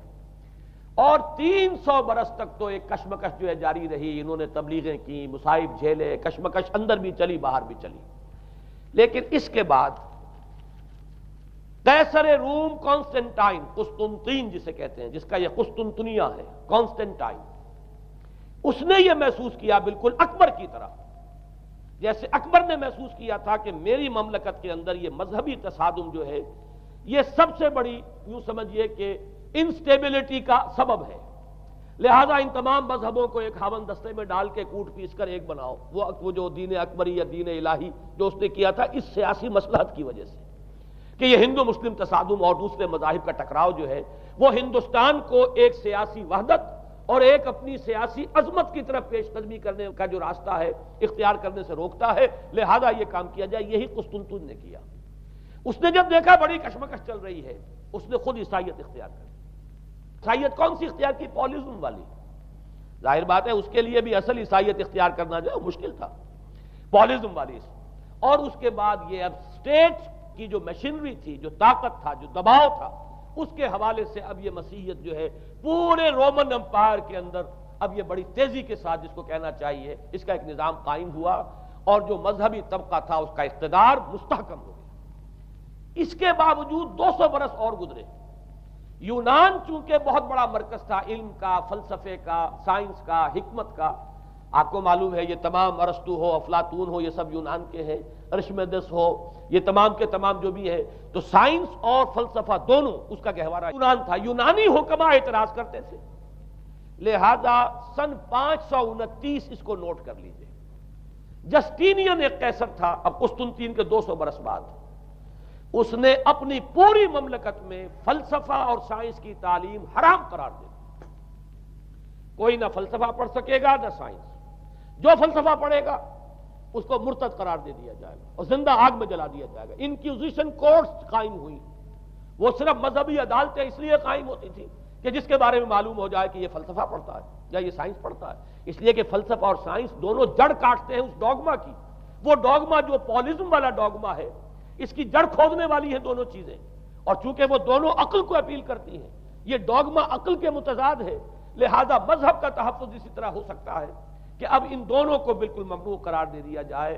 یوں سمجھیے کہ تقریباً 1000 برس تک یورپ میں، چونکہ سب سے بڑی امپائر یہی تھی، یورپ میں فلسفہ اور حکمت اور یہ سائنس کی تعلیم ممنوع رہی. یہ ہے در حقیقت سب سے پہلا کام جو جسٹینین نے کیا 529 میں. اس کے بعد آگے چل کر پوپ کا جو اقتدار ہے وہ اتنا زبردست بنا ہے. پوپ کو اختیار حاصل ہو گیا جس چیز کو چاہے وہ قانون کا درجہ دے دے. اس لیے کہ شریعت تو ہے نہیں، خلا پوپ کون کرے گا؟ پوپ کو کرے گا. پوپ کو اختیار حاصل ہو گیا وہ جس کے گناہ چاہے معاف کر دے. اب دیکھیے اگرچہ ویسے تو گناہ پہلے ہی معاف ہو گئے کہ جس نے مسیح کو مان لیا گناہ تو معاف ہو گئے اگلے پچھلے سب، لیکن یہ کہ پھر بھی ایک خلش رہ جاتی ہے انسان کے دل میں. چونکہ ایک اخلاقی حص انسان کے اندر اللہ نے پیدا کی ہوئی ہے. جب کوئی شخص کرتا ہے، کوئی بدکاری کرتا ہے، کوئی چوری کرتا ہے، ڈاکہ ڈالتا ہے، تو وہ جو ایک کانشنس ہے وہ جو پرک کرتا ہے اس کو بھی ختم کرنے کے لیے اگر پوپ یا کارڈینل یا اس کے کسی نمائندے کے سامنے جا کر اعتراف گناہ کر لو اور کچھ اس کی مٹھی گرم کرو، کچھ ہدیہ پیش کرو، تو توبہ نامہ، معافی نامہ تمہیں دے دیا جائے گا. اور وہ جو چیز ہے وہ تمہارے لیے سند ہے کہ کوئی تم سے باز پرس تمہارے گناہ کی نہیں ہو سکے. پھر ان کی قیمتیں تھیں، ان کے لیے بڑی بڑی جو ہے ہدیے مقرر کیے گئے تھے. تیسری چیز بائبل کا اول تو یہ کہ مفہوم جو ہے وہ کوئی سند نہیں ہے، اس لیے کہ بائبل ہانٹ کر رہی تھی نا. اولڈ ٹیسٹمنٹ بھی ہے، یہ حضرت مسیح کی یہ 4 انجیلیں بھی ہیں، یہ تعلیم کچھ اور ہے. لہذا بائبل جو ہے وہ سند نہیں ہے. سند پوپ کا جو ہے فرمان وہ سند ہے. بائبل کی شرح کرنے کی، بائبل کی طرف سے کوئی دلیل لانے کی کسی کو کوئی حق حاصل نہیں. یہ جبر تھا، یہ تشدد تھا یورپ میں. یہ وہ دور تھا جب کہ اسلام پھیل رہا تھا. میں نے اس لیے آپ سے کہا تھا، نوٹ کرایا آپ کو، 529 میں جسٹینین کا یہ فرمان ہے. 571 میں حضور کی ولادت ہو رہی ہے، وہی صدی ہے. اور 630 کے آس پاس، بلکہ 629 کے آس پاس سلطنت روما کے ساتھ مسلمانوں کا ٹکراؤ شروع ہوا ہے. تو یہ تاریخی ان کو ریلیشن جو ہے ذہن میں رکھیے. جس وقت مسلمان آئے اور 200-300 برس جو ان کے عروج کے ہیں، اس وقت آپ کو معلوم ہے کہ تقریباً 6 صدیاں ہو چکی تھی کہ یورپ بالکل جس کو کہا جاتا ہے ڈارک ایجز، انتہائی تاریکی، مذہبی جبر اور استبداد، اس کے سوا کچھ نہیں. اور وہ ملاؤں کی حکومت جسے آپ کہیں گے، جسے آج کل کی اصطلاح میں کہا جائے گا، وہ جس کو چاہے جو چاہے صدا دے دے. پوپ کو اختیار حاصل ہے. کسی کے بارے میں ذرا جیسے بعض اوقات خبریں سچی ہیں یا جھوٹی، لیکن میں مثال دے رہا ہوں جیسے خبریں آتی رہی ہیں ایران کے بارے میں کہ کہیں اگر معلوم ہو گیا ہے تو پاسداران انقلاب پہنچے اور سمری ٹرائل اور فوراً ختم کیا آدمی کو. اس قسم سے انکوزیشن رپورٹس جو ہیں وہ کورٹس وہاں قائم ہوئی، اور یوں سمجھیے کہ لاکھوں افراد تحت کیے گئے، زندہ جلائے گئے. لیکن اس کے بعد جب عالم اسلام میں وہ روشنی پھیلی، اور خاص طور پر بنو عباس کے زمانے میں، اب بھاگ بھاگ کر وہاں جو بھی تھے فلسفے کے اور سائنس کے کوئی دلچسپی رکھنے والے، وہ بھاگ کر عالم اسلام میں آ گئے. یہاں اب وہ کتابیں جو ہیں ان کے ترجمے ہوئے. خاص طور پر مامون اور ہارون الرشید کے زمانے کے اندر یہ علم جو ہے ہندوستان سے بھی لیا، یونان سے بھی لیا مسلمانوں نے، اور اس کے بعد یہ غرناطہ اور قرطبہ کی یونیورسٹیوں کے ذریعے سے اس علم نے پینیٹریٹ کیا ہے دوبارہ یورپ میں. دیکھیے سرکل کیسے بنا ہے. یونان کا علم آیا ہے پہلے عالم اسلام میں، مڈل ایسٹ میں، اور پھر ادھر سے ہو کر چکر کھا کر اور اسپین کی یونیورسٹیوں کے ذریعے سے یورپ میں انٹروڈیوس ہوا ہے. اس وقت پھر اصلاح مذہب کی تحریک شروع ہوئی، اور ساتھ ہی تحریک احیاء العلوم رینیسنس، اس کے نتیجے میں وہاں بیداری پیدا ہوئی.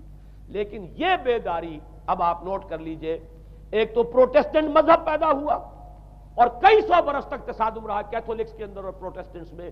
پورے اسلام کی تاریخ میں کبھی اتنے خونی فسادات نہیں ہوئے ہیں، کبھی بھی شیعہ سنی فساد بھی کبھی اتنا نہیں ہوا جتنا کہ کئی سو برس تک رومن کیتھولکس اور پروٹیسٹنٹس کے مابین یورپ میں ہوتا رہا ہے. بلکہ اس میں تو ایسے ایسے واقعات آتے ہیں کہ لگ بھگ 10 لاکھ افراد جو ہیں وہ ختم ہوئے ہیں. یہ آپس کا تصادم جو تھا، پروٹیسٹنٹ مذہب جو پیدا ہوا اصلاح مذہب کی تحریک کے ذریعے سے، اور وہ رومن کیتھولک پاپائیت والا نظام، ان کے درمیان جو تصادم ہوا 10 لاکھ کی تعداد بتائی جاتی ہے کہ آدمی مارے گئے. بلکہ فرانس کا ایک شہر ہے، وہاں تو 19 دن تک مسلسل قتل عام کیا گیا پروٹیسٹنٹس کا، اور وہاں حاملہ عورتوں کے جو ہے پیٹ چاک کر کے بچے نکال کر ان کو بھی جو ہے ختم کیا گیا ہے. یہ سارا ظلم جو ہے وہاں ہوا ہے، تصادم ہوا ہے. اس کے نتیجے میں آپ خود سوچئے کہ کس قدر نفرت پیدا ہوئی عوام کے اندر مذہب سے. اس کے ساتھ ہی اب وہ علم شروع ہوا، سائنس شروع ہوئی. لہذا علم اور سائنس دونوں کی جڑ میں مذہب سے شدید نفرت پیدا ہو. یہ ہے وہ سبب کہ جس نے یہاں سے راستے علیحدہ کر دیے. اور مذہب چونکہ جبر کرتا ہے، مذہب چونکہ عقل کے اوپر بیڑیاں بٹھاتا ہے، پہرے بٹھاتا ہے، بیڑیاں ڈالتا ہے، اور مذہب چونکہ تشدد کرتا ہے، لہذا مذہب کے خلاف ایک نفرت، ایک ریئیکشن. یہ ہے اس ساری سائنسی ارتقاء اور سائنٹیفک اور ٹیکنالوجیکل جو ڈیولپمنٹ ہوئی ہے، اس کی جڑ میں مذہب سے نفرت جو ہے اس کے بیج بو دیے گئے. اور یہ 200-250-300 سال میں اب یہ جو تناور درخت بن کر آیا ہے کہ ایک طرف سائنس کی ترقی، ٹیکنالوجی کی ترقی آسمان کو چھو رہی ہے. آج انسان چاند کے اوپر تو انسان کے قدم جو ہے پہنچ چکے ہیں، اور آپ کا ایک راکٹ جو ہے وہ پورے تمام سیارے جو ہیں ہمارے سولر سسٹم کے ہیں ان سب کا چکر لگا کر، اور وہ اس سے باہر چلا گیا ہے، خلا کے اندر کہاں گیا کچھ پتا نہیں. لیکن یہ کہ تقریباً یوں سمجھیے کہ سن 77 کا چلا ہوا وہ، اور 12 برس تک اس نے سفر طے کیا ہے، اور کم سے کم سولر سسٹم کا جو ہے اس نے پورا جو ہے احاطہ کیا ہے. اور جو میں نے آپ کو وہ احادیث سنائی، ان کے حوالے سے بات کیا سمجھ میں آئی کہ یہ سائنٹیفک، ساری کی ساری سائنٹیفک ڈیولپمنٹ، یہ ٹیکنالوجیکل ڈیولپمنٹ، لیکن چونکہ اس کے ساتھ مذہب کا انکار ہے، خدا پر ایمان نہیں ہے، آخرت کا یقین نہیں ہے، روح کا گویا کہ انکار، روحانیت تو بہت دور کی بات ہے، روح کا بھی انکار. نتیجہ یہ ہے کہ ان دونوں چیزوں کے مابین وہ گیپ، جسے میں نے کہا تھا ایپالنگ گیپ، ایک بہت بڑا گیپ ہے جو پیدا ہو چکا ہے. اب میں حدیث آپ کو سنا رہا ہوں. بخاری شریف میں جو روایت ہے، حضور نے فرمایا کہ دجال کے ماتھے پر لکھا ہوا ہوگا کافارا، کفر. الفاظ یہ ہے انہو مکتوب بین عینیہ کافارا، علیحدہ علیحدہ، یقرأہ کل مومن کاتب او غیر کاتب. وہ اس طرح نمایاں لکھا ہوا ہوگا کہ ہر شخص اسے پڑھ لے گا، چاہے وہ لکھنے والا ہو چاہے نہ ہو، لکھا پڑھا ہو چاہے نہ ہو. یعنی اس تہذیب کی پیشانی پر کفر لکھا ہوا ہے. مذہب سے دشمنی، مذہب سے بودھ، مذہب سے دوری، مذہب کی ہر چیز کی نفی. آج جو ایک ورلڈ سویلائزیشن ہے، ایک عالمی تہذیب ہے جس کا کہ غلبہ ہے ہمارے اس پورے گلوب پر، اس میں 3 چیزوں کے مقابلے میں 3 چیزوں کی اہمیت ہے. خدا کی اہمیت نہیں ہے، ہوگا، ہم انکار بھی نہیں کرتے، لیکن ہم جانتے بھی نہیں کہ ہے کہ نہیں. ہاں اہمیت کائنات کی ہے، غور کرو، کائنات کے قوانین کو سمجھو، ایکسپلائٹ کرو، قوت جو ہے نیچر کی قوت اس کو مسخر کرو، اس کو استعمال کرو، ہوگا خدا ہے یا نہیں ہے، چھوڑو اس بحث کو، اصل اہمیت جو ہے وہ کائنات کی۔ اسی طرح اصل اہمیت اس جسم کی ہے، مادے کی ہے، روح ہوگی کوئی شے ہمیں نہیں پتا، نہ ہم دیکھ سکتے ہیں، نہ ہم اسے چھو سکتے ہیں، نہ چکھ سکتے ہیں، ہوگی، لیکن یہ کہ اصل جو ہے اہمیت وہ مادے کی اور جسم کی، اس کی فکر کرو۔ اسی طریقے سے حیات دنیاوی، اصل سے حیات دنیاوی ہے، اس کو بناؤ، سنوارو، بہتر سے بہتر زندگی گزارو، ویلفیئر سٹیٹ ہو، بہت ہی عمدہ ماحول ہو اور ہر چیز کو، لیکن حیات اخروی ہوگی، اب تو آرام سے گزرتی ہے، آخرت کی خبر خدا جانے ہے یا نہیں ہے، اس سے ہمیں کوئی بحث نہیں۔ تین چیزوں کے مقابلے میں تین چیزوں کی اہمیت، یا یوں کہیے کہ تین چیزوں کے مقابلے میں مقابل کی تین چیزوں کو بالکل غیر اہم، اس کی طرف کوئی توجہ ہی نہیں، توجہ کا ارتکاز کائنات پر ہے، ذات باری تعالیٰ پر نہیں۔ ذات و صفات باری تعالیٰ ایک صرف علمی موضوع ہے، اصل توجہ کی شے کائنات ہے۔ روح ہوگی کوئی شے، اصل شے جسم ہے اور مادہ ہے۔ حیات اخروی ہمیں نہیں پتا، کسی نے واپس آ کر خبر نہیں دی مرنے کے بعد، لہذا ہم نہیں کہہ سکتے ہے کہ نہیں ہے۔ البتہ یہ کہ حیات دنیا بھی تو ہے، اس کو مضبوطی کے ساتھ تھامو، اس کو بہتر بناؤ، توجہ کا اصل ارتکاز حیات دنیاوی پر ہے۔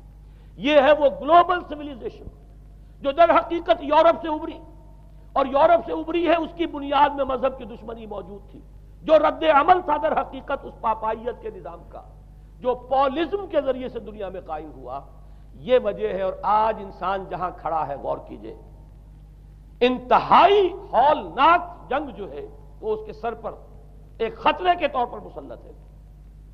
دو جنگیں اس ایک صدی میں ایسی ہو چکی ہیں جنہیں اپنے ورلڈ وار 1 اور ورلڈ وار 2، اتنے بڑے پیمانے پر قتل و غارت دنیا میں پہلے کبھی نہیں ہوئی، اس لیے کہ پہلے فوجوں کی جنگیں ہوتی تھی، آبادیوں پر جا کر کہیں کوئی قتل عام ہو گیا، ورنہ یہ کہ قبضہ لیا، پہلے وہ کسی اور کی ریت تھے، اب کسی اور کی ریت ہو گئے۔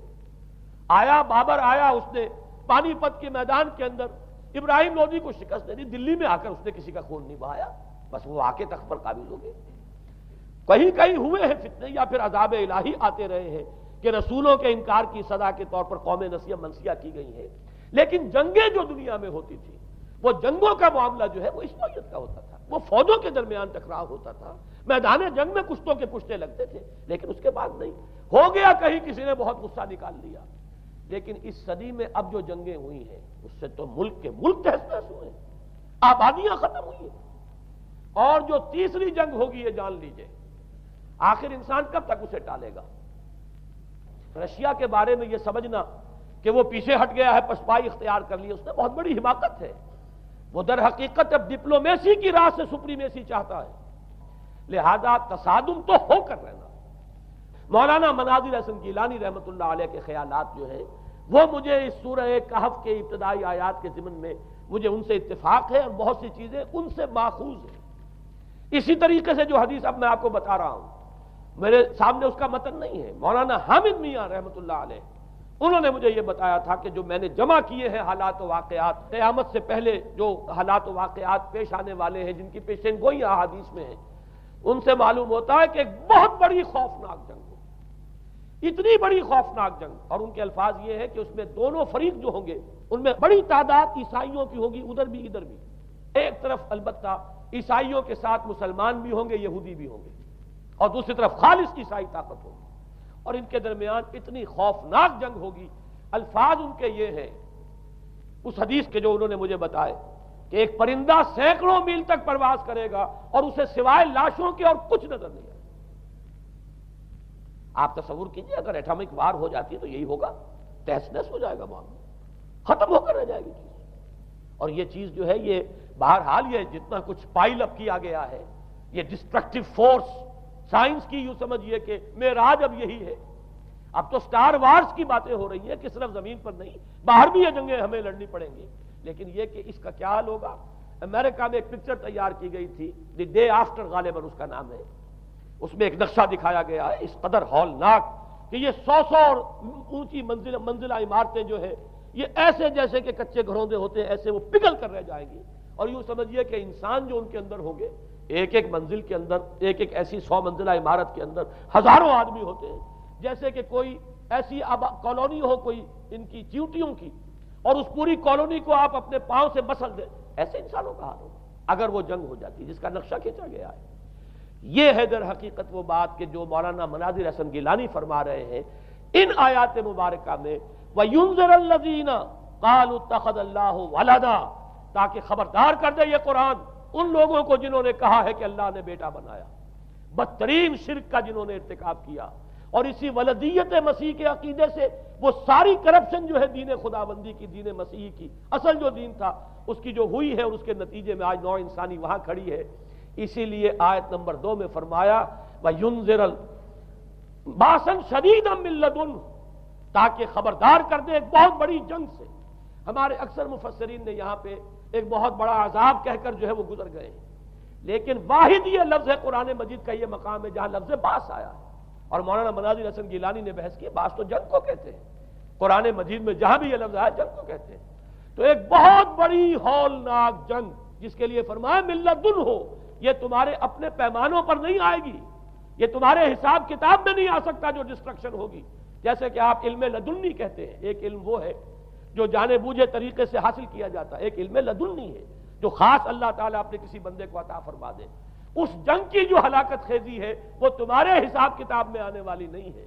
لِيُنذِرَ بَأْسًا شَدِيدًا مِّن لَّدُنْهُ وَيُبَشِّرَ الْمُؤْمِنِينَ الَّذِينَ يَعْمَلُونَ الصَّالِحَاتِ أَنَّ لَهُمْ أَجْرًا حَسَنًا مَّاكِثِينَ فِيهِ أَبَدًا۔ البتہ اللہ تعالیٰ بچائے گا اپنے اہل ایمان بندوں کو جو نیک عمل پر بھی قائم۔ اب میں وہ حدیثیں آپ کو سنا دوں، میں نے پہلے بخاری کی حدیث آپ کو سنا دی کہ اس پورے فتنے کے معلوم ہوگا کہ اس کی دونوں آنکھوں کے مابین کافارا لکھا ہوا ہے، کفر، گویا کہ یہ سمبل ہے، یہ علم ہے، یہ علامت ہے اس جدید موجودہ تہذیب کی، کفر، الحاد، مادہ پرستی، خدا کا انکار، آخرت کا انکار، روح کے وجود کا انکار۔ اس کے بعد فرمایا یہ ابو داؤد کی روایت ہے، فواللہ، تو خدا کی قسم وہ وقت جب آئے گا، ان الرجل لآتیہ وہو یحسب انہ مومن، ایک شخص حاضر ہوگا اس کے پاس، دجال کے پاس، اور وہ شخص اپنے آپ کو مومن سمجھتا ہوگا کہ مومن ہے، فَيَتَّبِعُهُ بِمَا يُبْعَثُ بِهِ الشُّبْهَاتِ، لیکن جو شبہات اس فتنے کی وجہ سے اس کے اندر پیدا ہو جائیں گے اس کی وجہ سے وہ بھی اسی کی پیروی کرے گا۔ آج آپ عالم اسلام کا نقشہ دیکھ لیجئے، ذہنوں کے اندر جو شبہات ہیں، ایمان کے بارے میں یقین کی کیفیت کتنوں کو حاصل ہے، وہی ساری ہماری بھی ویلیوز ہیں، وہی مادی تہذیب جو ہے، آج ہم بھی اسی کے پیروکار ہیں، سمجھتے ہیں اپنے آپ کو مسلمان، سمجھتے ہیں مومن، لیکن ذرا تجزیہ کیجئے۔ اسی کو میں نے اپنے اس کتابچے میں اسلام کی نشرت ثانیہ میں تفصیل سے واضح کیا ہے کہ در حقیقت رگ و پے میں سرایت کر گئی ہے یہ تہذیب، بظاہر جو ہے نظر آتا ہے جیسے روئے ارضی پر، زمین کے اوپر تو آپ کو کہیں اونچائی نظر آ جائے گی، کہیں نیچائی نظر آ جائے گی، کہیں پانی ہے، کہیں خشکی ہے، ذرا اوپر چلے جائیں تو ہوا ہے، ہوا کا غلاف پورے کرۂ ارضی کو اپنے اندر لیے ہوئے۔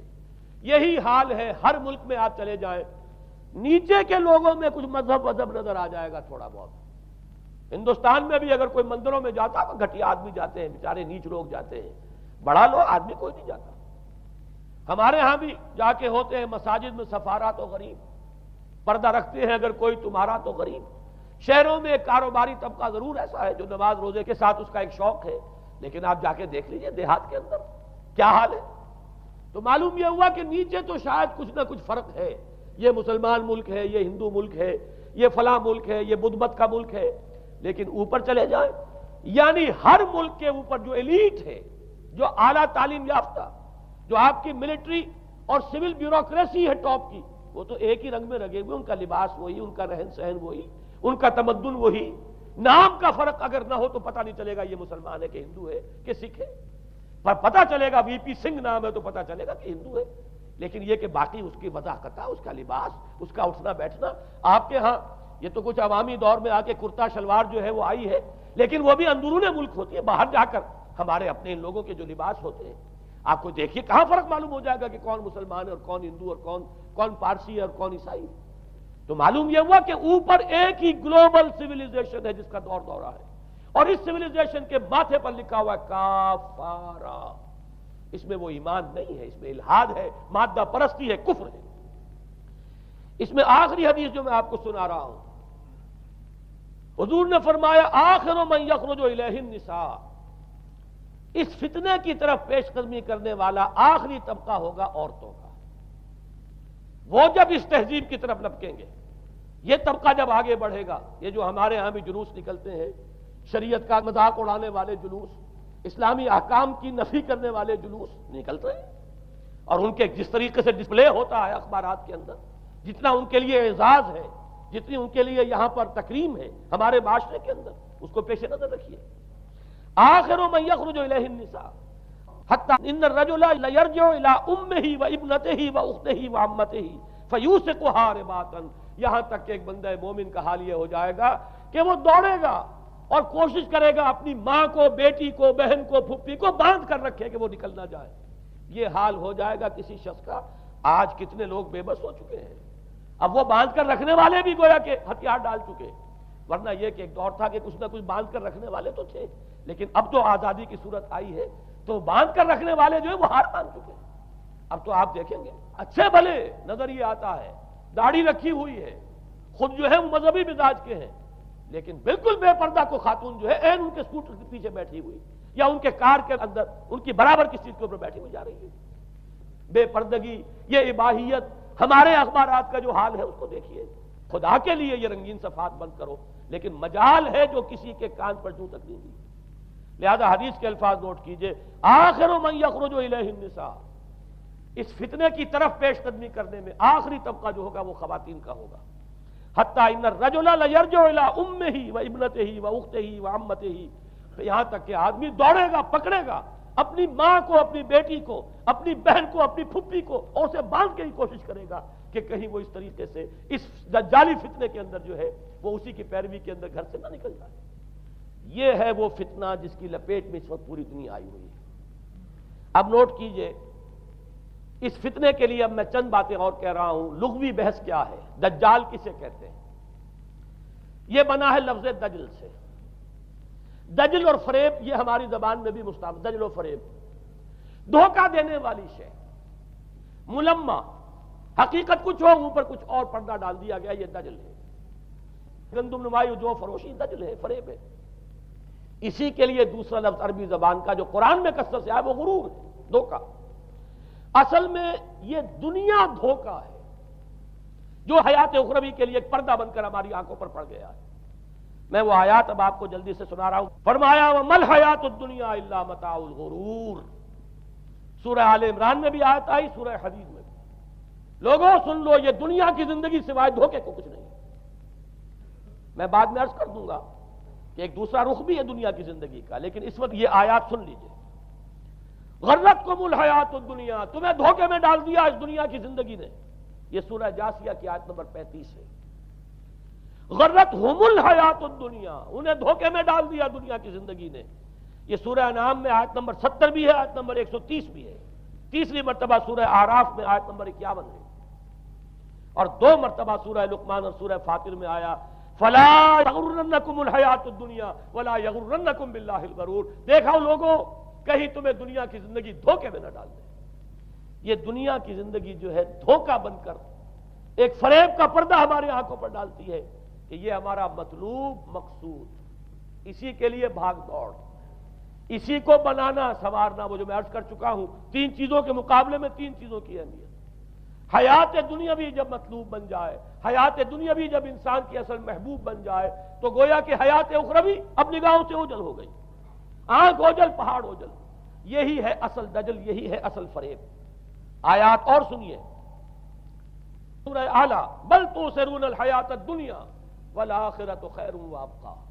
لوگوں، تمہاری گمراہی کی اصل جڑ بنیاد کیا ہے؟ تم دنیا کی زندگی کو ترجیح دیتے ہو، جبکہ آخرت بہتر بھی ہے اور باقی رہنے والی بھی ہے۔ کلا بل تحبون العاجلہ وتذرون الآخرہ۔ کوئی نہیں، تمہارا اصل مرض یہ ہے کہ تم اس عاجلہ سے جو موجود ہے، سامنے ہے، نقد ہے، اس سے محبت کرتے ہو، اور آخرت کو تم نے تج دیا ہے، چھوڑ دیا ہے۔ یہ سورہ قیامہ اور اس سے اگلی سورت جو ہے وہ آپ کے علم میں ہے، سورۃ الدہر۔ اس میں فرمایا گیا ان ہؤلاء یحبون العاجلۃ ویذرون وراءہم یوما ثقیلا۔ ان لوگوں کا اصل مرض یہ ہے، یہ اس عاجلہ کو پسند کرتے ہیں، اس سے محبت کرتے ہیں، اور پیچھے وہ جو بھاری دن آنے والا ہے اس کا خیال انہوں نے دل سے نکال دیا. یہ ہے در حقیقت اصل فساد، اصل فتنہ، اصل گمراہی. 100 خرابیوں کی جڑ ایک خرابی. اب اسی کا ایک نتیجہ نکلتا ہے، یہ دنیا جتنی حسین بنتی چلی جائے گی اتنا ہی فتنہ شدید سے شدید تر ہوتا چلا جائے گا. یہاں جتنی آسائشیں ہوں گی اتنا ہی آپ پر غفلت کا پردہ طاری ہو جائے گا. اور آپ کو معلوم ہے کہ اس پوری سائنٹیفک جو بھی ڈیولپمنٹ ہے اس کا حاصل کیا ہے؟ یورپ میں جائیے واقعتاً دنیا بڑی حسین بن چکی ہے. امریکہ میں جائیے واقعتاً بہت حسین دنیا ہے. ابو ظبی میں جائیے بڑی حسین نظر آئے گی دنیا. کارنیشز جس طریقے کے آباد ہیں. یہ دنیا کا حسن جتنا بڑھے گا اتنا ہی یہ آنکھوں پر اور بھاری پردہ ڈال دے گی، آخرت سے آپ کو غافل کر دے گی. یہی دجل ہے، یہی فریب ہے، یہی فتنہ دجالی ہے. یہی وجہ ہے. دیکھیے یہ جو آیات آج میں بیان کر رہا تھا اس میں آخر میں فرمایا انا جعلنا ما علی الارض زینۃ اللہ لنبلوہم ایہم احسن عملا. ہم نے اس زمین کے اوپر جو کچھ ہے اسے اس کا بناؤ سنگھار بنا دیا ہے، زینت بنا دیا ہے، تاکہ ہم جانچیں، پرکھیں، امتحان لیں کون ہے اچھے عمل کرنے والا. یعنی رخ روشن کے آگے شمع رکھ کر وہ یہ کہتے ہیں ادھر جاتا ہے دیکھیں یا ادھر پروانہ آتا ہے. اللہ تعالیٰ نے اسی امتحان میں ہمیں ڈالا ہے. اس دنیا کی یہ زینت ہے، زیبائش ہے، آرائش ہے، چمک دمک ہے، یہاں کی رونقیں ہیں. ان کو دیکھ کر آدمی ہل جاتا ہے، انہی کے پیچھے پڑ جاتا ہے. حلال سے حرام سے، جائز سے ناجائز سے، صحیح سے غلط سے، جس طرح بھی ہو یہ رونقیں میں بھی زیادہ سے زیادہ اپنے گھر میں لے آؤں، میں بھی اپنے ہاں وہ آسائشیں فراہم کر لوں، میں بھی یہ تمام چیزیں جو ہے جمع کر لوں. اسی کے لیے انسان اپنا نہ صرف یہ کہ پوری زندگی کا اثاثہ اسی میں انویسٹ کر بیٹھتا ہے بلکہ دیانت، شرافت، ان سب کو بھی داؤ پر لگا دیتا. انا جعلنا ما علی الارض زینۃ اللہ لنبلوہم ایہم احسن عملا. ہم نے زمین کے اوپر جو کچھ ہے اسے اس کا زیور بنا دیا ہے، سنگھار، تاکہ ہم ذرا آزمائیں ان کو کہ آیا یہاں کے ہی اسی حسن کے اندر، اسی رعنائی کے اندر گم ہو کر رہ جاتے ہیں، یا اس حسن ازلی وہ اللہ تعالیٰ کا جلال و جمال یہ اس کے طالب بنتے ہیں. یہ ہے در حقیقت امتحان. اسی کو جیسے کہ حدیث میں بھی آیا تھا، شروع کی آیات اور آخری آیات، آخری رکوع میں فرمایا قل هل ننبئکم بالاخسرین اعمالا.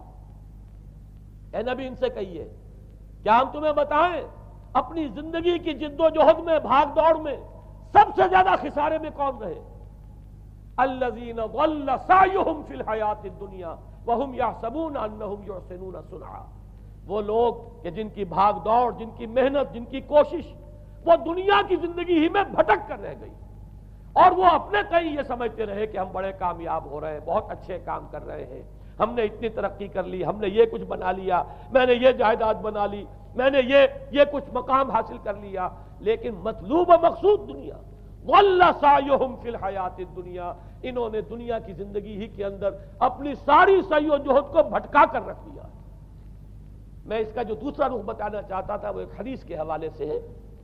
اگر آخرت مطلوب و مقصود رہے تو یہ دنیا آخرت کی کھیتی بن جاتی ہے.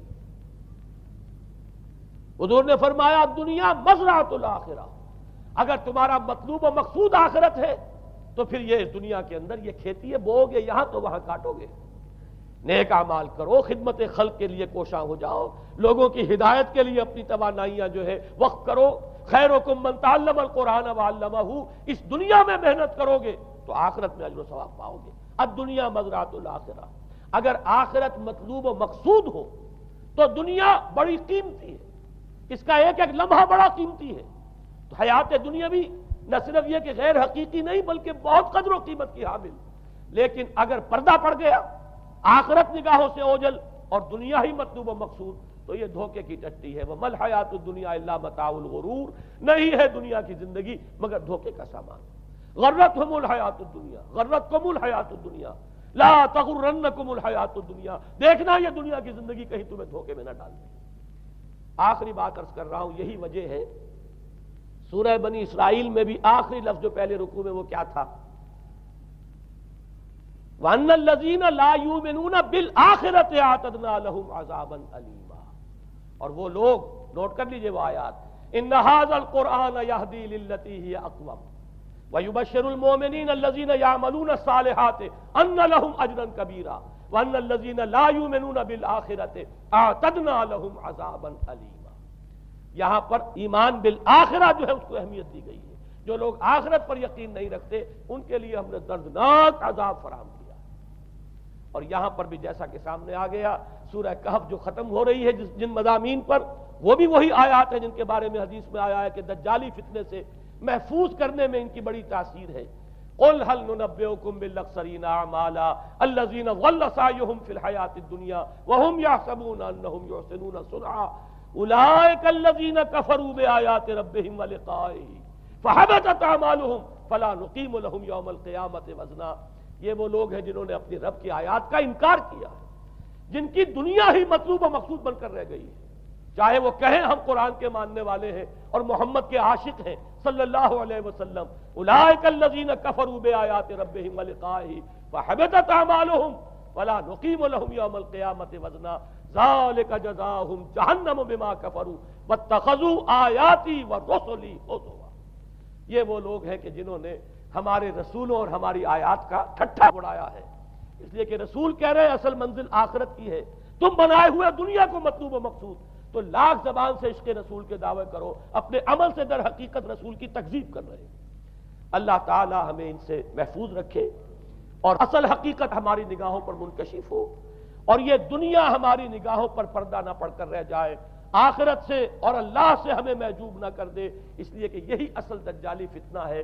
اور ان سے بچنے کے لیے محمد الرسول اللہ صلی اللہ علیہ وسلم کے فرمان کے مطابق سورہ کہف، میں نے کچھ ابتدائی اور آخری آیات کا صرف حوالہ دے دیا ہے، لیکن یہ کہ اس کے مضامین میں درمیان میں بھی کچھ چیزیں ہیں، اب میں اس طرح ایک ایک لفظ کے حوالے سے تو آئندہ ان کا تذکرہ نہیں کر سکوں گا، لیکن یہ ہے کہ میں موٹے موٹے مضامین انشاءاللہ سورہ کہف میں اس موضوع سے متعلق بیان کروں گا۔ اقول قولی ھذا واستغفر اللہ لی ولکم ولسائر المسلمین والمسلمات۔